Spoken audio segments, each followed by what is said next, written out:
ఇప్పుడు ఎన్నికలు ముగిసిపోయాయి. కానీ వివేకానందరెడ్డి హత్య కేసు ఏమైందో ఎవరికీ తెలియడం లేదు. సాక్ష్యాలు తారుమారు పేరుతో ముగ్గురిని అరెస్టు చేశారు. వారికి అంతా తెలుసట్టు పోలీసులు చెబుతున్నారు. వారిని కస్టడీకి తీసుకుని మరి ప్రశ్నించారు. కానీ ఏ విషయమూ తేలడం లేదు. ఆ కేసులో ఎలాంటి ముందడుగు పడ్డం లేదు. తండ్రి హత్య విషయంపై గతంలో రోజు మార్చి రోజు వీడియోలు విడుదల చేసి ఢిల్లీ నుంచి అమరావతి వరకు ఫిర్యాదులు చేసిన వైఎస్ వివేక కుమార్తె సునీత కూడా తమకు విచారణ ముందుకు సాగకపోవడమే కావాలన్నట్లుగా ఏమీ మాట్లాడడం లేదు. వైఎస్ వివేకానందరెడ్డి హత్య, ఆయన ఇంట్లోనే ఆయన దారుణ హత్యకు గురి కావడం, గుండెపోటు అని చెప్పి అందరినీ నమ్మించే ప్రయత్నించడం, చివరికి దారుణ హత్య అని బయటపడడంతో రాజకీయ దుమారం రేగింది. మొదట్లో గుండెపోటు అని చెప్పడం ప్రారంభించిన వైసీపీ నేతలు హత్య అని తేలే సమయానికి నేరుగా టీడీపీ అధినేత చేయించారనే ఆరోపణలు ప్రారంభించారు.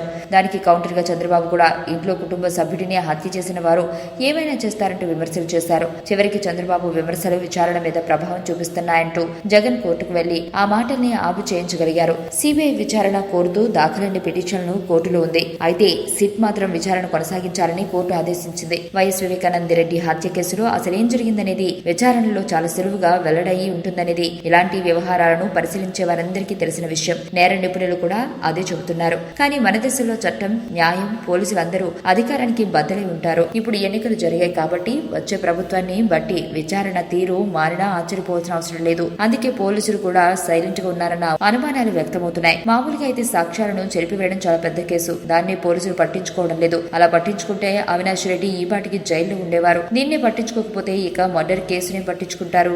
వార్తావాణి న్యూస్ ఛానల్ ఎప్పటికప్పుడు రాజకీయ, సినీ విశేషాలు, స్పోర్ట్స్ మరియు సాంకేతిక పరమైన మరెన్నో విషయాలను మన ముందుకు తెస్తుంది. మరింత సమాచారం కొరకు వార్తావాణి న్యూస్ ఛానల్ ని సబ్స్క్రైబ్ చేయండి.